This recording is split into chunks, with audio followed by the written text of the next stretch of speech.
Muhammad Sallallahu Alaihi Wasallam. Mudah-mudahan juga kita termasuk orang-orang yang diakui menjadi umat Nabi Muhammad Sallallahu Alaihi Wasallam. Hadirin jamaah rahimakumullah, telah hadir di tengah kita Mukarram Ustaz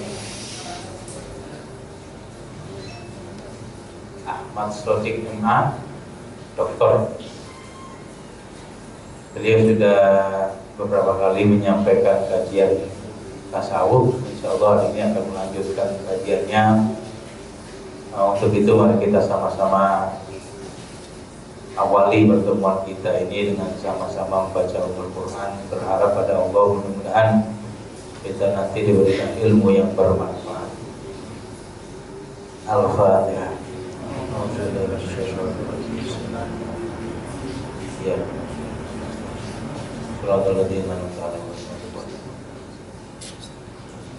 Baik, mari kita langsung saja kita dengarkan kajian zuhur yang akan disampaikan oleh para Ustaz Ahmad Sodik MA. Nanti waktu kita sampai jam 1 Ustaz, ada sedikit jawab pada Pak Ustaz, kami persilakan. Tafadhol. Bismillahirrahmanirrahim. Assalamualaikum warahmatullahi wabarakatuh. Bismillah, alhamdulillah. Alhamdulillah hamdan hamidin, ahmadu syukran li jami'i ni'amihi wa mazidih.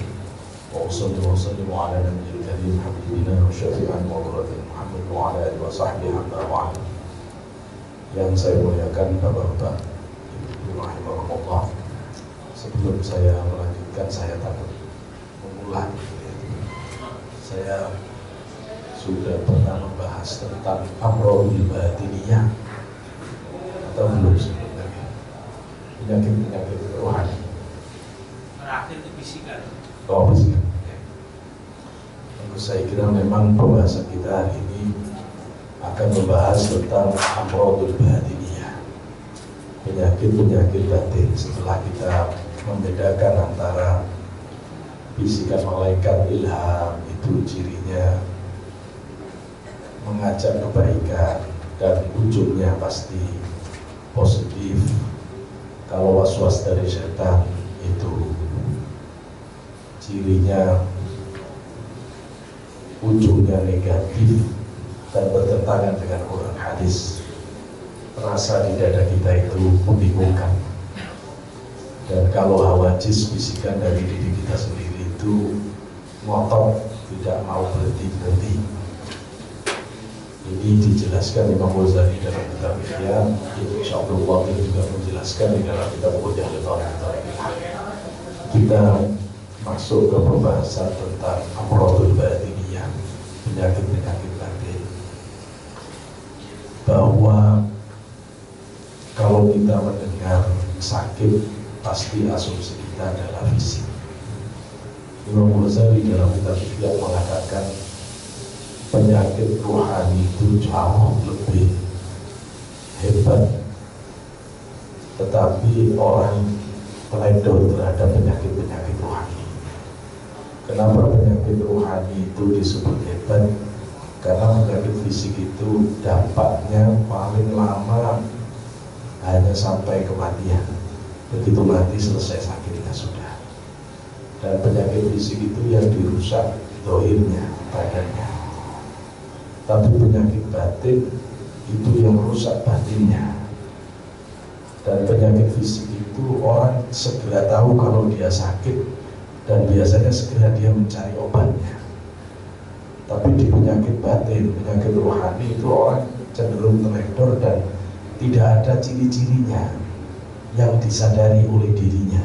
Meskipun orang sudah sadar, tapi dirinya sendiri tidak sadar sehingga tidak berobat-berobat.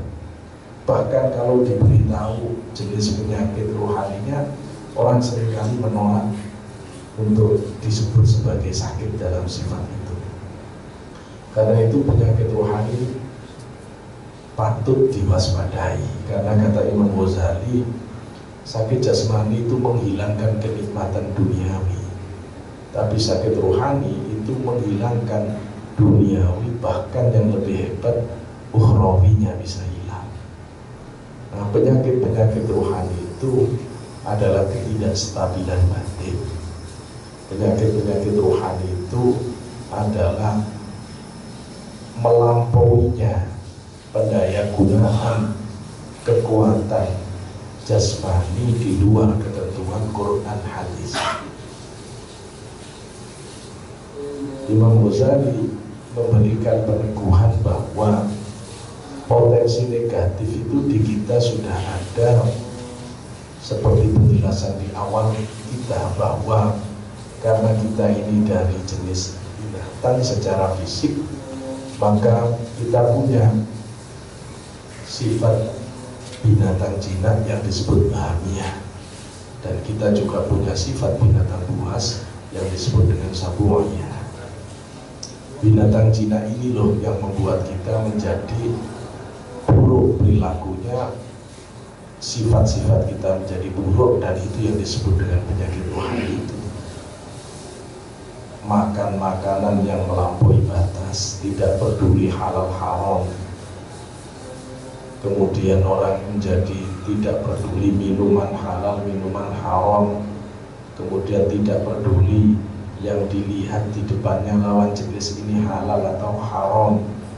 Maka ini semuanya yang kemudian mewariskan sifat-sifat buruk dan seterusnya. Orang begitu tergila-gila pada dunia, senang makan, senang minum, senang kawin, senang pada dunia itu. Begitu didapat dunia itu orang jadi sombong, yang gak dapat jadi iri, dengki. Dapat sombong, gak dapat dengki. Ya, bingung dunia ini. Didapat juga jelek, gak dapat juga jelek, kalau orang tidak pandai menempatkannya. Kemudian kalau penyakit ghadab, penyakit daya marah itu penyakit sabu'iyah, penyakit binatang buas. Penyakit binatang buas ini adalah ketidakmampuan kita mengelola emosi, sehingga kita menjadi mudah marah, pendendam, bahkan bisa membunuh dan seterusnya. Maka ketika saya ditanya, kenapa Pak kok anak-anak sekolah sekarang itu tetap tawuran, tetap mukulin adiknya, menyimpang perilaku seksualitasnya, maka saya bilang, olah syahwatnya, olah nafsu kebinatang jinaan dan binatang buasnya itu tidak terkontrol dengan baik, tidak terkontrol dengan baik. Kita pun kalau tidak pandai mewaspadai juga akan terjerumus dengan sifat-sifat buruk itu. Maka orang alim itu adalah orang yang memiliki kendali yang sangat hebat dalam olah nafsu syahwat, sifat binatang jinak, dan olah nafsu ghadab, nafsu marah, sifat binatang buasnya. Ketika orang itu tidak marah kecuali dalam hal-hal yang dibenarkan oleh Quran hadis, orang itu kuat sabar, baik di dalam musibah, dalam ibadah maupun terhadap maksiat. Orang itu begitu kuat menahan diri dalam keinginannya terhadap makanan, minuman lawan jenis. Kemampuan olah batin yang sebegini hebat untuk ditandukkan di jalan Allah, inilah orang sehat. Inilah batinnya orang yang istimewa di sisi Allah. Nah, kemudian mengidentifikasi penyakit-penyakit rohani ini, Imam Nawawi misalnya dalam kitab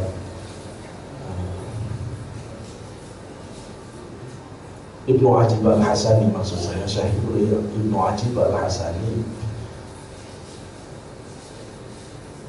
di dalam kitab Iqadul Himam fi Syarhil Hikam, beliau itu menjelaskan bahwa sakit rohani kita itu bisa terjadi di 3 level. Pertama, wilayah nafsu. Yang kedua, wilayah qalbu. Yang ketiga, wilayah ar-ruh, wilayah ruh. Kapan nafsu kita itu sakit? Nafsu kita sakit kalau kita itu orientasi hidupnya, target hidupnya, yang dipikir-pikir dalam hidupnya, yang dikejar-kejar dalam hidupnya, ansih urusan duniawi, cuma urusan duniawi saja. Maka orang ini yang dicari cuma banyak-banyakan harta, banyak-banyakan kedudukan, kekuasaan, tanah, beli tanah lagi, beli tanah lagi, beli tanah lagi, beli rumah lagi, beli rumah lagi, beli kablingan lagi, beli kablingan lagi. Ada orang yang sibuk lagi, sibuk nikah lagi, nikah lagi. Maka orang semacam ini terjebak dan terseret oleh buruknya nafsu dia, buruknya nafsu dia. Ciri orang yang terjebak dalam buruknya nafsu ini, yang dicari kata Mu'ajib al-Hasani, tibul akal wal masyarib wal manabis wal manakib. Yang dicari itu makan harus enak. Kalau udah enak gak mau makan. Minum harus enak. Kalau udah enak gak mau makan. Istri harus seperti yang dia impi-impikan, yang bodinya kayak apa katanya. Orang yang begini ini terjebak oleh tuntutan nafsu, terjebak oleh tuntutan nafsu. Selama kita itu kalau makan masih ditentukan oleh selera, berarti kita masih tidak berdaya terhadap nafsu. Selama cara kita makan itu masih pilih-pilih rasa, berarti kita itu masih tunduk oleh nafsu.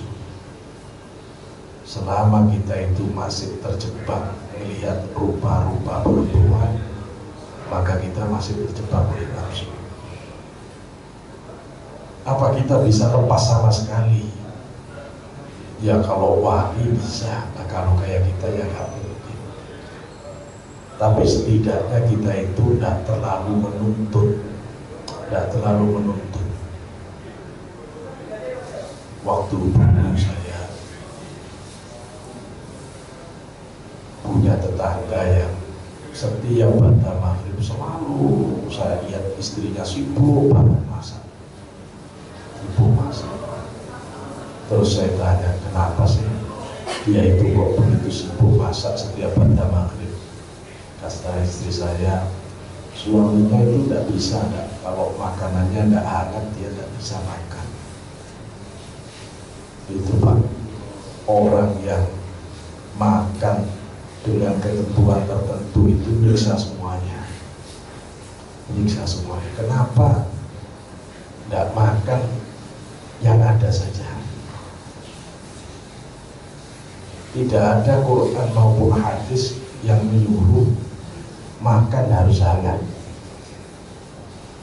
Tidak ada Quran hadis yang menyuruh jangan dimakan kalau dingin.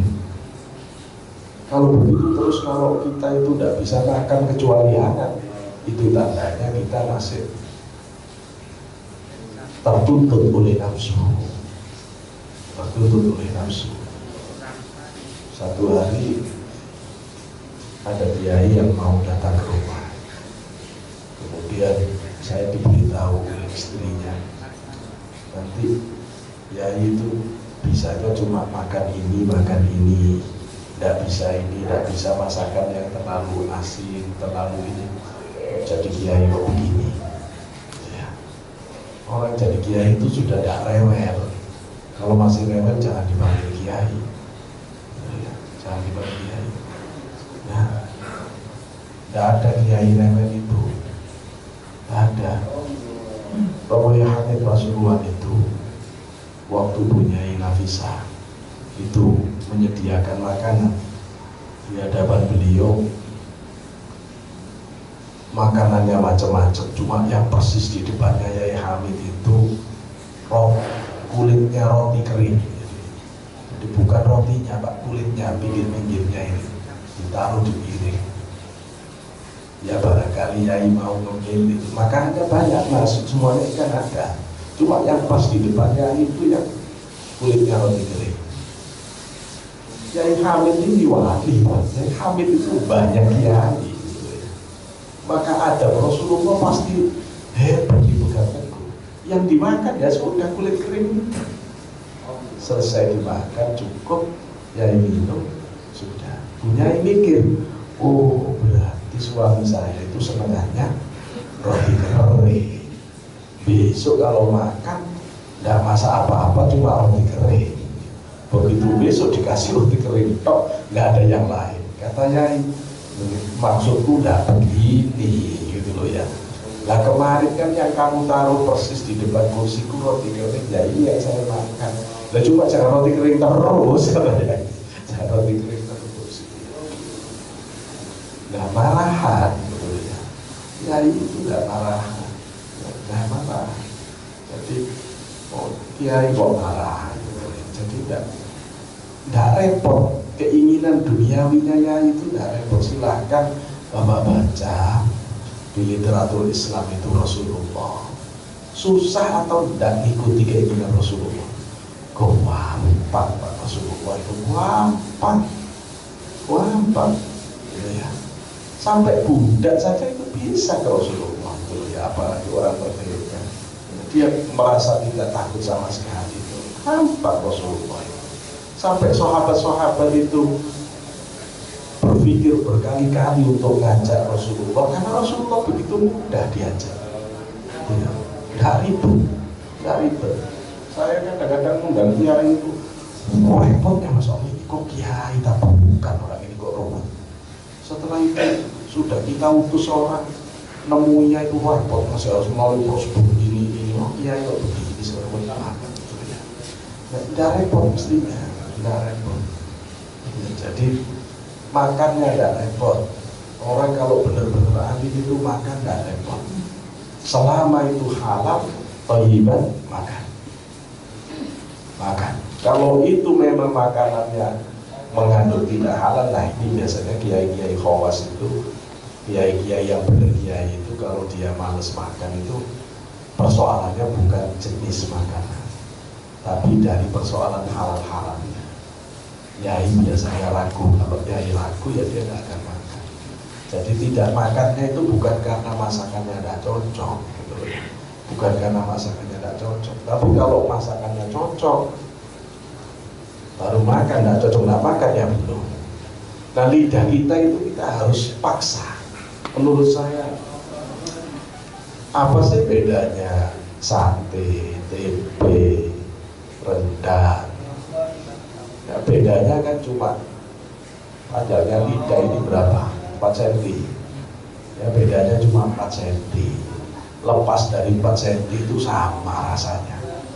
Mau tahu, mau tempe, mau sate itu lewati 4 cm itu selesai. Jadi kita ini jangan kesiksa 4 cm. Jangan kesiksa 4 cm. Ya. Sebenarnya lapar itu kan cuma urusan perut ini harus diisi dengan makanan. Dan makanannya sebenarnya apa saja. Cuma kalau nafsu sudah ngomong harus X, itu jadi semuanya nggak bisa masuk. Maka kalau ingin perang melawan nafsu, ya kita harus mengatakan kepada nafsu, rajanya aku, bukan kamu nafsu. Kamu jangan ngatur-ngatur makananku, aku yang ngatur.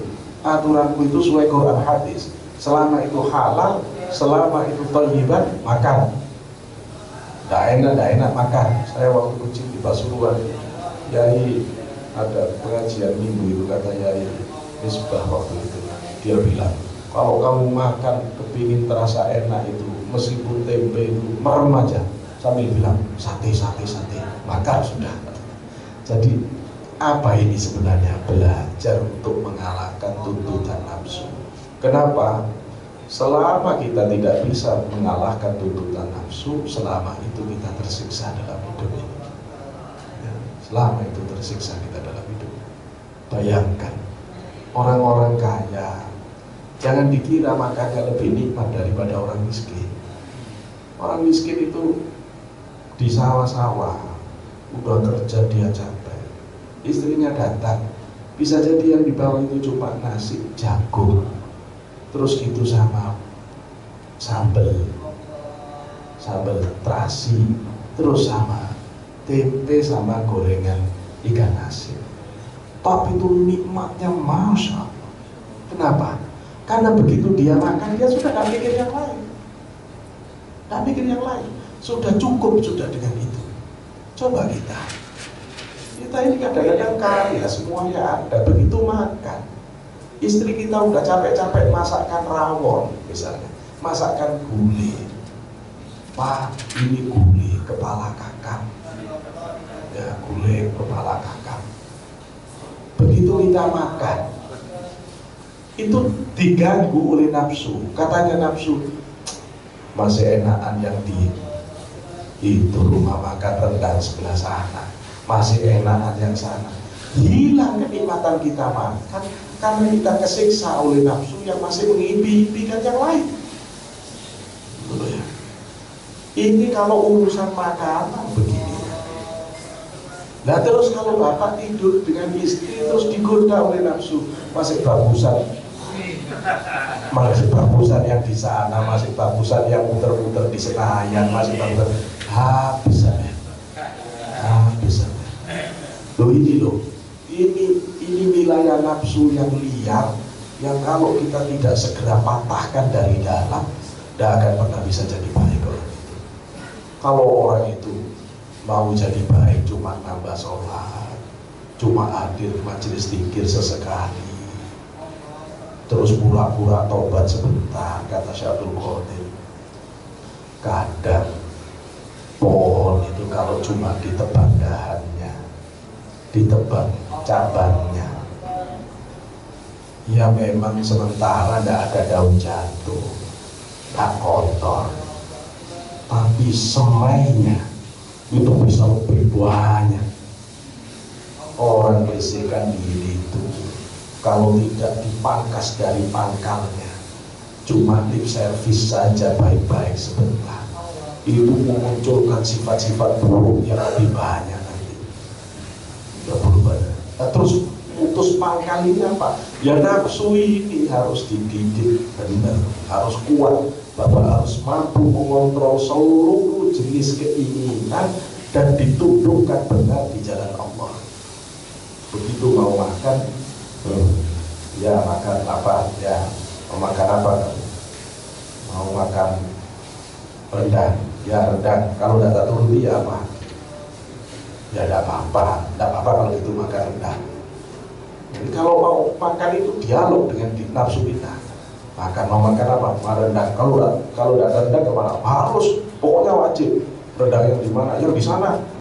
5 kilo dari sini. Kalau tidak itu, pokoknya harus itu. Ngambil motor, ngambil mobil. Kok mau makan aja kok disiksa-siksa, kena macet, kena ini, ya Allah, kasihan. Banyak orang yang disiksa-siksa oleh nafsunya dan tidak sadar-sadar. Maka orang harus berani mengalahkan nafsu dan mengatakan sudah, ini yang ada dari Allah, ini yang harus kamu ridhoi, maka sudah ini. Bahkan kalau kita pakai caranya Imam Ghazali mengalahkan nafsu dalam persoalan ini, kata Imam Ghazali, kalau kepingin cepat mengalahkan nafsu, lakukan sebaliknya. Kepingin banget makan rendang, sudah jangan makan rendang, sekarang tempe. Kepingin banget makan es campur, dah air putih. Jadi sengaja dibalik, kepingin banget tidur di tempat yang empuk, dingin, udah gelar saja karpet tidur di bawah. Nafsu ini harus dijatuhkan supaya dia tidak terus tersanjung-sanjung terus. Karena kalau sampai nafsu itu dituruti terus, yang lemah jiwa kita di sisi Allah. Jadi pemalas terhadap ibadah, susah sekali menghadapi ujian-ujiannya Allah. Maka mencari makanan yang enak, minuman yang enak, pakaian yang bagus-bagus, suka kawin, ini ciri orang yang terjebak dalam nafsu yang buruk. Kalau sudah selesai, Dia sanggup mengalahkan nafsunya. Apa cirinya? Kata Imam Ghazali, kata Ibnu Ajib Al-Hasani dalam syarahnya kitab Hikam Qadul Imam itu, beliau mengatakan, ya orang itu kalau sudah selesai dengan urusan nafsunya, ya dia bisa makan apa saja bisa. Itu namanya qanaah. Apa saja bisa. Terus punya istri yang seperti ini modelnya, ya sudah, ini yang diridhoi Allah, ini yang diamanahkan Allah, ini yang harus diperjuangkan di hadapan Allah sampai dari dunia ini sampai besok kita ngadep Allah. Tapi yang di luar itu bagus, ini bagus, itu cuma casingnya, batinnya tetap gak kalahkan istri kita yang sudah mempertaruhkan jiwa raganya, sudah membuktikan kesetiaan dan pengorbanannya untuk kita. Dari dalam dia lebih utama dari perempuan manapun. Nah, begini cara kita menilai sisi lainnya sehingga tetap kelihatan istimewanya. Maka nanti muncul sifat waro, qanaah, ghina billah, merasa cukup dengan Allah, qanaah, ya, gak kepingin macam-macam. Orang yang hubud dunyanya itu terputuskan, angan-angannya tidak panjang. Orang yang angan-angannya tidak panjang, Allahnya begitu dekat. Nah ini kalau sudah waro, sudah zuhud, sudah qanaah. Waro itu apa? Waro itu hati-hati. Kalau orang tobat itu menghindarkan yang haram. Kalau orang waro itu menghindarkan yang syubhat. Kalau orang membatasi yang halal supaya tidak terlalu banyak, itu namanya zuhud. Jadi jangan mentang-mentang bisa beli mobil terus setiap ada mobil baru dibeli. Ya itu namanya tetap ngomong saya kok Pak, halal kok. Iya halal, tapi sampai tidak punya sifat utama. Padahal Imam Syafi'i mengatakan halal yang berlebihan itu siksaan, azab Allah. Halal berlebihan itu termasuk azab Allah. Punya mobil 5, padahal butuhnya cuma 2. Tidak usah ada yang mogok Pak, keluarkan saja, sudah disiksa sampai harus keluarkan ini dulu, harus keluarkan ini dulu. Berapa waktu sampai dipakai mutar-mutar cuma ngurusin mobil. Besoknya bannya harus ganti, sebelah sana harus bempernya, sebelah sini. Jangan-jangan nanti begitu meninggal dunia ditanya, ya Allah pengalamanmu di dunia apa? Cuma ban, bemper, ventil gitu dong. Hemat kita. Hemat waktu kita tidak ada Allahnya. Tidak ada Allah. Jadi kalau sudah waro, zuhud, fadl, ghina billah, bersih. Berarti nafsu sudah mulai stabil, sudah tidak kaget melihat makanan macam-macam, tidak ribut, tidak rebutan. Begitu prasmanan, kelihatan orang itu siapa yang nafsunya sudah selesai, siapa yang nafsunya masih liar, itu kelihatan. Yang buru-buru lari ngambilnya, masya Allah, sampai kayak gunung Semeru, dengan ya kelihatan. Di sini nanti akan kelihatan.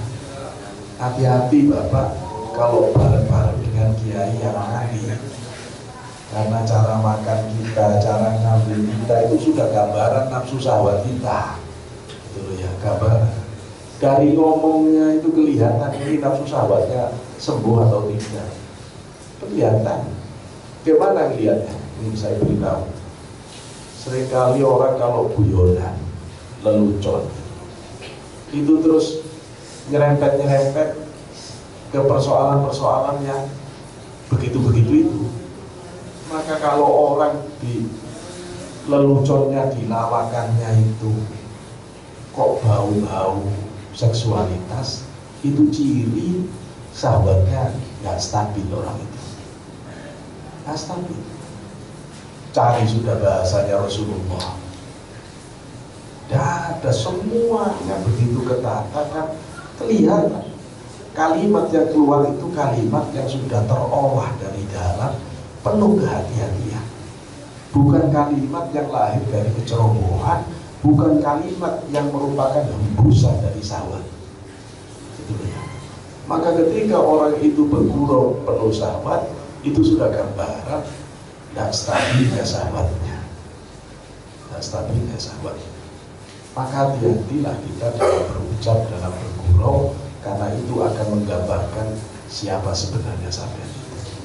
Betapapun kita mencoba menutupi, nah itu akan terlihat. Satu-satunya cara ya tadi, setiap keinginan yang ada dalam diri kita kontrol benar, kita tundukkan dengan Quran hadis. Setelah itu kita masuk, kalau sudah bersih batin kita masuk kepada jenis yang kedua, keburukan rohani, penyakit rohani yang kedua. Penyakit rohani yang kedua itu adalah amrodul qulub, penyakit hati. Apa cirinya kalau hati kita masih sakit, masih kotor?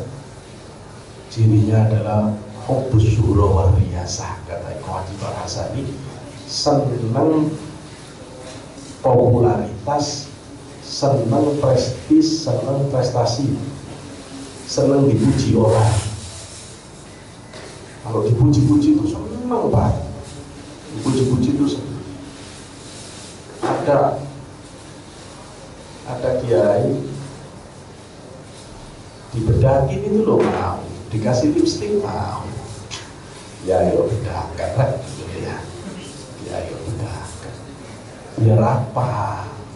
Ya biar kelihatan ganteng. Kalau gitu jangan jadi kiai. Gitu ya. Kiai itu bukan wajahnya yang dijual. Gitu ya. Kiai itu akhlaknya. Gitu ya. Kalau memperbaiki akhlak, silakan. Memperbaiki akhlak itu ya apa? Ya jangan marah, jadi orang yang sabar, yang tawadhu. Ya itu yang harus dinilai. Loh, kalau orang masih kepingin dilihat orang nggak enak, kelihatannya nanti tidak pantas, ini dilihat tidak pantas, ya tidak pantas itu penyakit hati,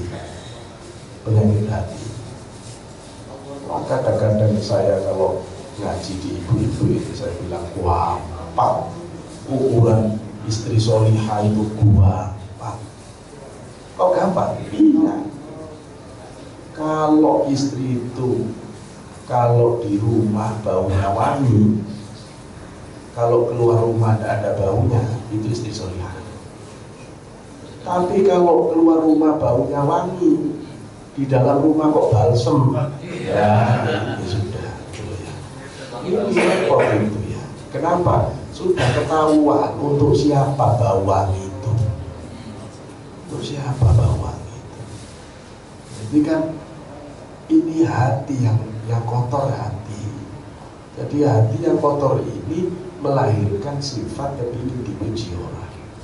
Kalau nggak dipuji, stres. Kalau nggak dipanggil ustaz, demam. Kalau nggak ada yang cium tangannya, bingung. Kalau nggak dipanggil Pak Haji, marah-marah. Ya Allah, orang itu gimana? Gitu ya. Nggak boleh.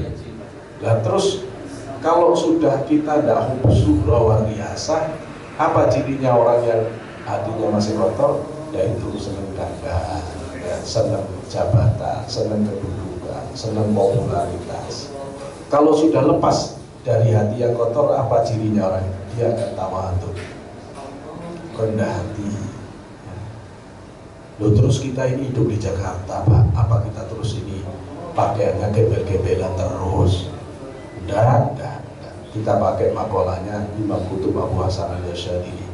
Kata Imam Qutb Abu Hasan al-Asy'arili, hiduplah kamu seperti halnya orang yang hidup di zamanmu. Kalau memang kamu datang ke orang kaya, kata Abu Hasan al-Asy'arili, maka tampillah kamu sebagaimana orang kaya. Tapi kalau kamu datang ke orang-orang yang sederhana, miskin apalagi, maka pakailah pakaian yang tidak mencolok di antara mereka. Sebisa mungkin pakailah yang mirip-mirip dia, supaya tidak melukai hatinya. Kalau sudah begini berarti apa? berarti hati sampean udah selesai. Apa artinya? Ditempeli baju bagus tak sombong, ditempeli baju jelek tak minder. Itu berarti sehat sudah hatinya. Ada orang yang pakaiannya harus branded semua. Kalau tidak branded tidak bisa. Itu anak-anak sekolah di Jakarta itu begitu Pak. Saya kira Bapak lebih tahu dari saya. HP kalau tidak merek ini tidak mau. Kenapa? Karena sudah begitu semua. Nanti dia teralinasi dari kelompoknya. Ya ini yang membuat hati tambah kotor itu ya begini-begini. Baju bola kalau enggak yang asli gak mau.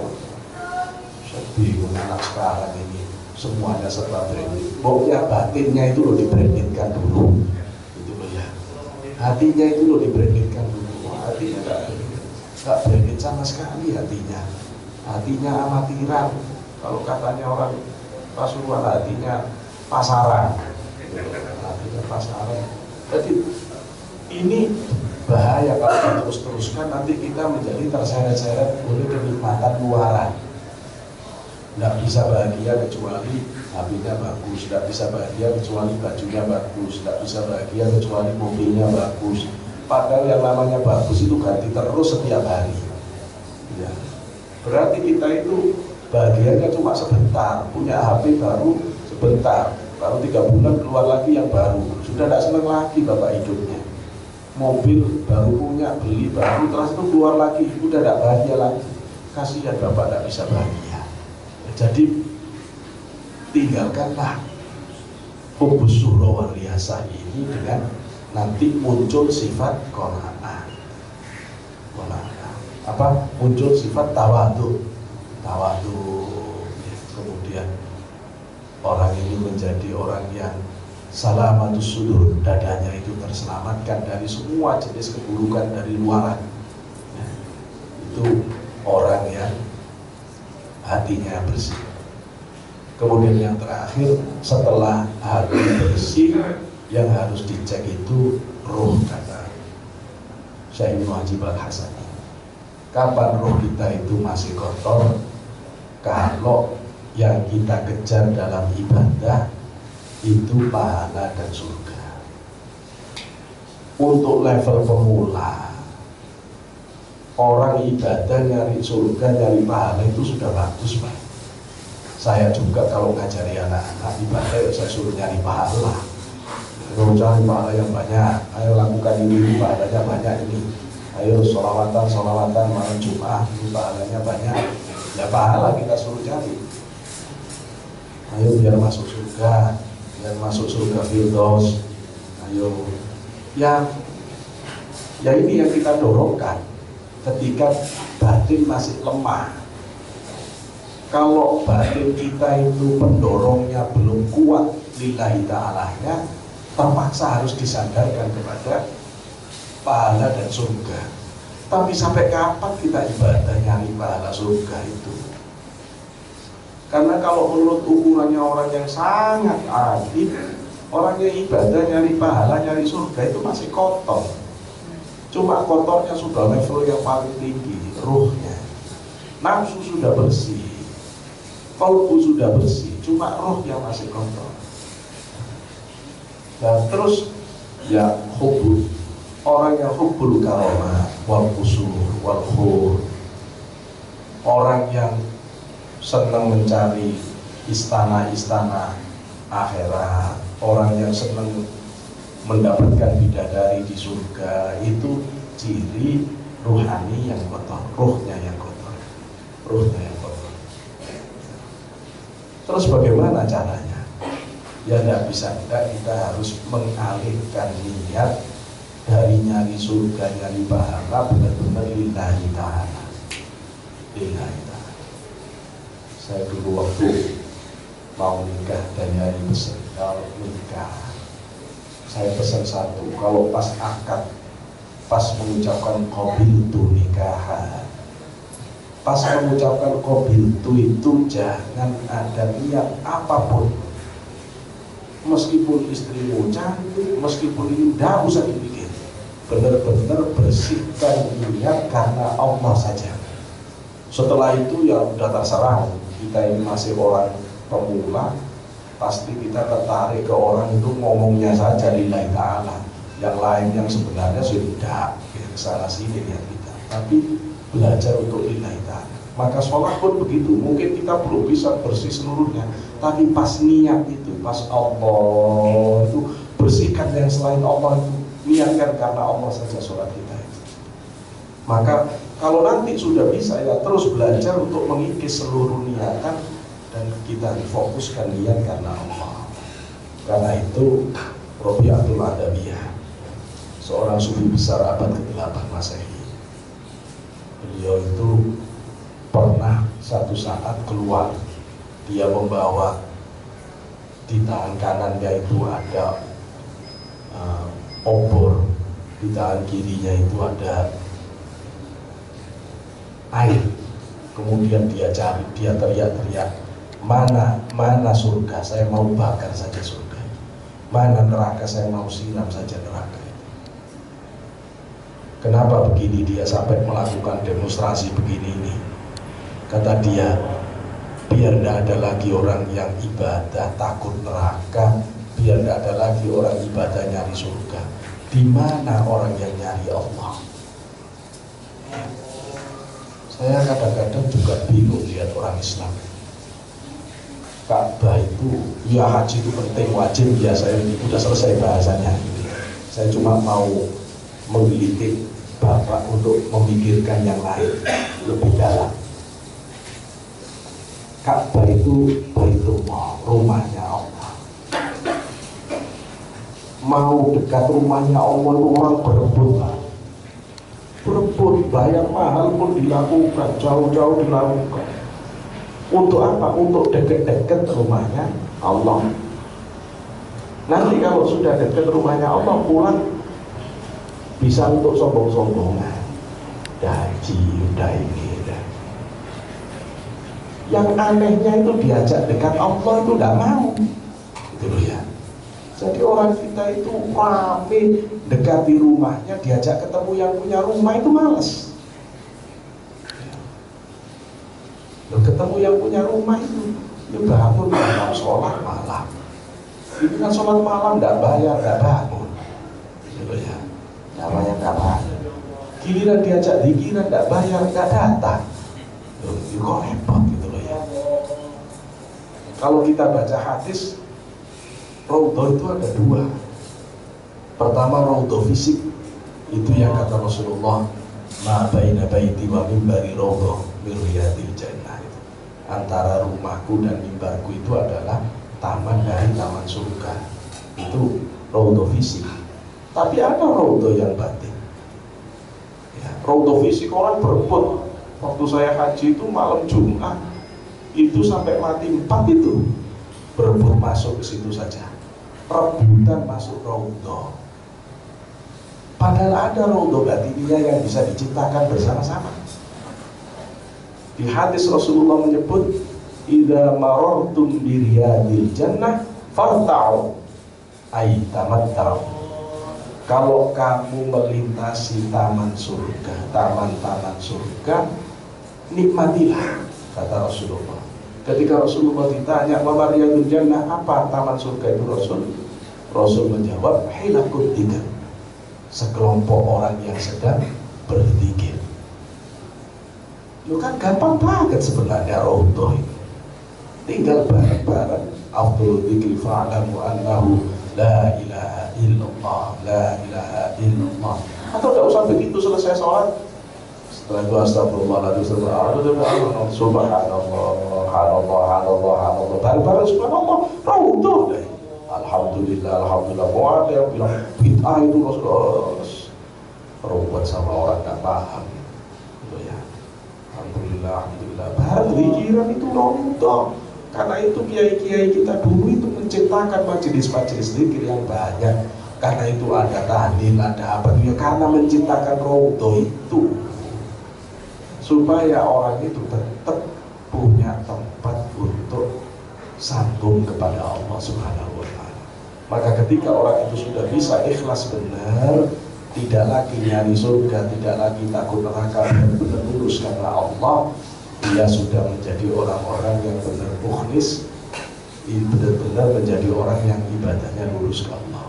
Itulah 3 fase, 3 wilayah batin yang harus kita bersihkan, sebagaimana dijelaskan oleh Ibnu Hajib Al-Hasani berkaitan dengan penyakit-penyakit yang ada di rohani kita. Saya kira tidak baik kalau tidak saya serahkan pada Anda apabila ada hal yang ingin dikonfirmasi, ditanyakan berkaitan dengan persoalan penyakit-penyakit rohani. Silakan. Ada yang ingin ditanyakan para jamaah? Silakan mengenai penyakit rohani.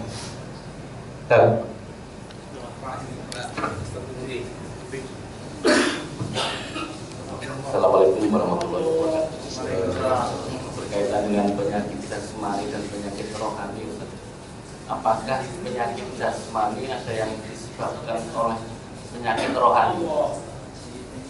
Yang kedua, apakah penyakit rohani yang ada pada diri seseorang bisa berakibat pada penyakit jasmani pada orang lain, khususnya di lingkungan keluarga? Karena kita pernah melihat di TV, Ustaz, bahwa ada pengajian, kemudian konsultasi ada penyakit, tapi Ustaz tersebut cenderung maksudnya pembahasannya karena penyakit fisik disebabkan oleh penyakit, mengkaitkan penyakit fisik yang diderita oleh seseorang dengan penyakit batin pada diri seseorang atau orang lain di lingkungan keluarga. Demikian, Ustaz.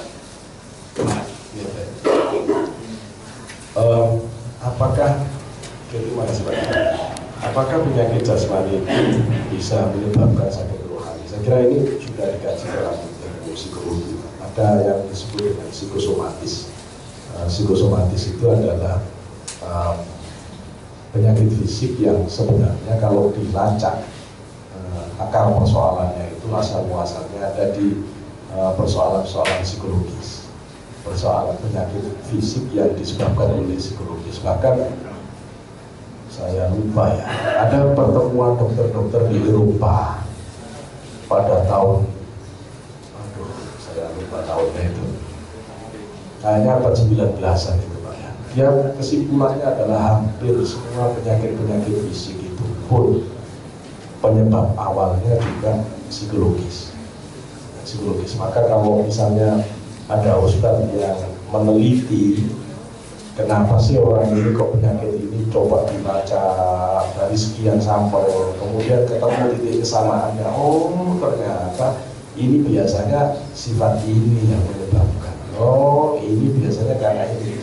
Ya itu hasil penelitian yang harus diverifikasi secara metodologi, secara lebih akurat, harus diuji. Biasa kalau itu memang hasil penelitian. Tapi kalau itu asumsi-asumsi, saya kira ya harus dibuktikan dengan penelitian. Karena kalau sudah bertanya itu seberapa jauh pengaruh dari penyakit ruhani ke penyakit jasmani atau dosa tertentu terhadap penyakit tertentu, maka itu wilayahnya Allah sebenarnya. Apa maksud saya? Tidak bisa dipastikan, karena Allah sangat, Allahu latifu bi'ibadihi. Allah itu sangat halus cara memainkan kehidupan ini, dan bisa jadi tebakan-tebakan kita bisa keliru. Khawatirnya kita sudah menyangka itu, ternyata bukan itu, gitu loh ya. Nah, bukan itu. Nanti kan jadi ilmu tebak-tebakan. Kalau ilmu tebak-tebakan itu tidak dibolehkan oleh Rasulullah. Tapi kalau itu didasarkan penelitian, silahkan selama itu bisa dipertanggungjawabkan secara metodologi kajian ilmiahnya itu bisa dipertanggungjawabkan. Ada juga sekarang ini lagi rame, ada orang yang nanya, Pak, katanya nama itu ada pengaruh dengan hitung-hitungan keberuntungannya. Tim nasional kita itu kemarin itu katanya ada pelatih yang percaya untuk hitung-hitung gitu. Dia bilang Ya kalau itu hitungan ilmiah, ya silakan saja urusan ilmiah. Maka kebenaran ilmiah itu selalu dibatasi dengan natur kebenaran ilmiah, relatif, gitu loh ya.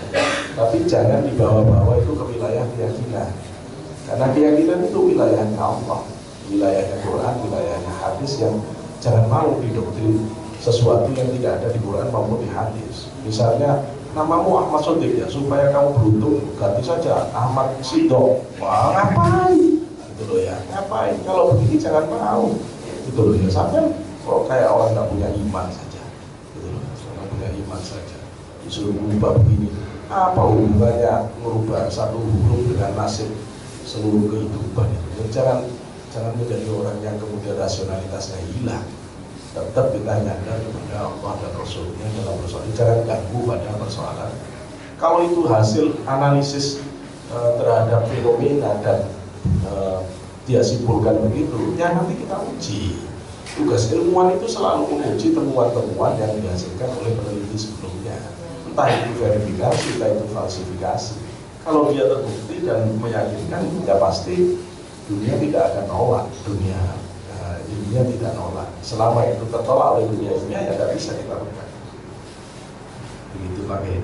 Jadi ya bahwa batin itu bisa menyebabkan sakit fisik, ya bahwa kalau mau dilacak, ya pasti karena Rasulullah sendiri kan pernah ketika berhadapan dengan Sayyidina Abu Bakar, Rasulullah mendapatkan ayat Al-Quran wa jazaa'u sayyi'atin sayyi'atin misluha, itu diantara potongan ayatnya itu Abu Bakar bingung. Begitu mendapat kalimat Quran wa jazaa'u sayyi'atin sayyi'atun misluha, balasan dari perbuatan buruk itu adalah keburukan yang sama. Betul ya. Abu Bakar nangis. Kata Abu Bakar, wahai Rasul, saya ini waktu sebelum Islam juga pernah berbuat buruk. Saya takut kalau Allah harus membalas keburukan saya itu. Terus Rasulullah nanya ke Sayyidina Abu Bakar, kamu pernah sakit enggak? Ya pernah. Kamu pernah tidak enak badan? Ya pernah Rasul. Kamu pernah punya perasaan tidak enak, bete, bad mood, sumpah, tidak enak? Ya pernah Rasul, kata Sayyidina Abu Bakar. Kata Rasulullah, ya itu sudah gantinya dari Allah terhadap kesalahanmu masa lalu. Sakit itu adalah cara lain Allah menggugurkan dosa-dosa masa lalu dengan tidak diberi musibah yang lain. Kalau begini, berarti memang sakit fisik itu ada kaitan. Di Islam itu ada dua, Pak. Ada sakom. Sakit itu ada kalimat ada kalimat sakom. Tapi likulidain dawa, ya. Jadi setiap penyakit yang disebabkan oleh aspek fisik, salah makan, itu ada obatnya dawa. Tapi kalau sakom tidak bisa diobati. Sama-sama liver, ini livernya liver dah atau liver sakom. Kalau dokter masih bisa ngobati itu enggak. Tapi kalau sudah diobati ini kok enggak kena, diobati enggak kena. Jangan-jangan ini sakom. Kalau sakom ya dicari. Kalau sakit-sakit berat itu biasanya ujung-ujungnya itu dosa ke orang tua biasanya. Kalau istri biasanya ya dosa ke suami. Tidak, dosa besar itu menghadirkan penyakit berat biasanya. Kalau ada anak yang berani ke orang tua secara ekstrim, ayo tinggal kita tunggu. Akan ada nanti jenis musibah atau penyakit hebat yang diturunkan Allah pada dia. Ya. Kalau sampai tidak ada, di akhiratnya habis orang itu. Nanti rata-rata biasanya kalau Allah masih menghendaki dia tobat, dia akan diingatkan di dunia ini dengan penyakit yang hebat. Ada orang yang sakit sampai kepalanya membengkak besar, bernanah, kemudian dibawa ke rumah sakit. Orang rumah sakit juga bingung ini penyakit apa, diobati apa juga bingung. Terus nanya ke Yai, kata Yai, itu minta maaf ke ibunya. Sudah 10 yang alim ditanya sama jawabannya minta maaf ke ibunya. Terus minta maaf ke ibunya, nggak lama langsung kempes, mengaji. Dan kalau ini sakom, jadi sakom itu Sakon itu hilang dengan taubat, dengan nangis kita ke Allah, dengan mengembalikan semua hak yang kita ambil secara tidak benar. Maka itu, misalnya saya berani kok, Bapak silakan dicek ya. Kalau orang itu rezekinya haram, ayo rezekinya haram, dia tukang korupsi, ayo taruhan sama saya. Biasanya terus orang itu yang semula khusyuk dirubah oleh Allah jelalatan. Setelah itu senang goda istri orang, setelah itu selingkuh, setelah itu rumah tangganya rusak, setelah itu anaknya gak nurut, rusak semua. Dia berani memasukkan barang haram ke rumahnya, ke mulutnya, ke mulut istrinya, ke anaknya. Resikonya ya rusak semua batin anak istrinya, rusak semua batin anak istrinya. Tinggal nunggu waktu, bentrok keluarga, rusak semuanya, ya sudah itu masalahnya. Kenapa keluarganya itu tentrem ini? Yang dimakan benar. Maka fisik itu selalu ada kaitan dengan batin, batin itu selalu ada kaitan dengan fisik. Itu ya. Dan karena itu, kalau katanya Syaikhul Wahab Asy'arani, hati-hati kamu dengan makanan haram. Karena begitu makanan haram itu masuk tubuhmu, dia akan berubah menjadi energi haram. Dan kalau sudah berubah menjadi energi haram, dia tidak akan bisa lepas kecuali dengan perbuatan haram. Nah kalau sudah begini kan bahaya. Sudah begini bahaya. Kalau sampai makanan haram itu masuk kepada orang yang alim, yang dia tidak tahu, tidak sadar, karena dijebak oleh temannya atau temannya tidak tahu, apa yang terjadi? Biasanya oleh Allah akan dibuat ngantuk, gak keturunan Bapak diajak makan, ternyata uang yang traktir Bapak itu uang haram, uang korupsi. Bapak nggak tahu. Bahkan sudah begitu selesai makan, Allah jaga Bapak dari energi haram itu dengan cara dikeluarkan energi itu dalam ngantuk. Bapak akan tidur, energinya keluar habis, baru kemudian Bapak bangun lagi. Itu rahmat Allah untuk orang baik yang kemasukan haram yang dia tidak tahu. Tapi kalau orang itu sengaja memasukkan haram, ya pasti dia berubah menjadi energi haram. Itu bisa dibaca dalam kitab Minhaj Saniyah di bab makanan halal. Di bab makanan halal. Jadi ada kaitannya. Dan insya Allah semuanya penyakit-penyakit dohir batin itu ada kaitannya. Dan semua juga tidak hanya penyakit, termasuk fitnah, ujian, apapun yang kita terima ini ada kaitan. Karena itu kalau kita itu dapat ujian Allah, kayaknya lebih bagus istighfar dulu. Begitu sandal hilang, sepatu hilang, langsung astagfirullah dulu, jangan marah-marah dulu. Enak-enak naik motor, naik mobil, tiba-tiba kok ditenggor. Sebelum marah istighfar dulu. Karena kalau ini sudah terjadi, ini juga bagian dari balasan keburukan kita. Nah, ketika kita misalnya menenggor orang di jalan, orangnya terus kita langsung tabrak lari begitu saja. Pak, yang ditakutkan itu bukan kejaran polisi loh Pak. Allah akan melakukan hal yang sama ke Bapak nanti. Di Islam tidak ada hukum karma. Iya, kalau hukum kan harus nabrak juga. Kalau nanti Allah tidak begini caranya, bisa jadi anak Bapak jalan ditenggor orang, tabrak lari. Begitu itu baru Bapak ingat, wajah sayyatin saya terus seluruh. Bapak berhasil mengkorupsi uang orang banyak-banyak, tidak ada yang tahu. Ya sekarang silakan, ada waktunya di mana nanti Allah akan mengkorupsi apa yang Bapak cintai dengan cara Allah di tempat yang lain. Bapak akan dibangkrutkan di tempat yang lain. Sudahlah, hitungannya sudah ada. Kalau yakin ke Quran ini, maka sudah tidak ada untung-untungnya sama sekali orang melakukan keharaman, karena itu akan berdampak dohir batin. Itu, saya kira itu jawaban saya. Berhubung waktu sudah cukup, saya kira ditutup dengan doa. Baik, insya Allah pada kajian berikutnya baru dibahas penyakit menurut Imam Ghazali di dalam kitab Bidayatul Hidayah. Itu lebih inti lagi, ada 3 penyakit besar yang akan kita bahas di sana itu berkaitan dengan masalah hasil kibariyat. Nah itu yang nanti menjadi akar. Mudah-mudahan apa yang kita kaji ini jadikan ilmu yang manfaat di dunia dan akhirah, dan mudah-mudahan kita seluruh keluarga kita jadikan orang-orang yang senantiasa lurus di jalan Allah, dihiasi dengan akhlak yang baik, dikeluarkan seluruh sifat-sifat buruk kita, dijauhkan dari musibah. Ala adini ya walakum niyat as-salih wa ala hadratina al-Mustafa sallallahu alaihi wa sallam. Syukurillah ilahum al-Fatiha.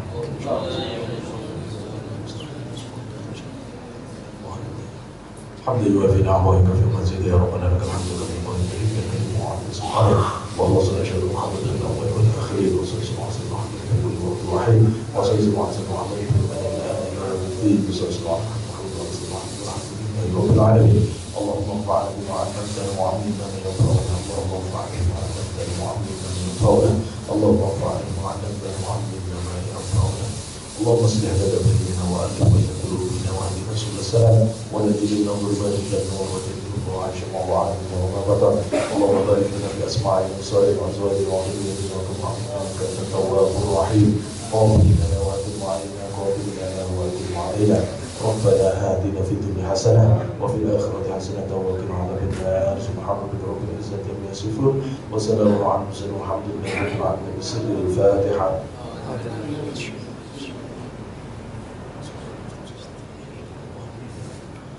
وآخرا بالله توفيق والهداية والعناية ونعوذ بكم السلام عليكم ورحمة الله وبركاته. Waalaikumsalam. Demikian tadi kajian juhur kita pada siang hari ini, mudah-mudahan kita bisa mendapatkan manfaatnya. Kita akhiri dengan kafaratul majelis. Subhanaka wa bihamdika Allahumma asyhadu an la ilaha illa anta astaghfiruka wa atubu ilaik. Assalamualaikum warahmatullahi wabarakatuh. Waalaikumsalam.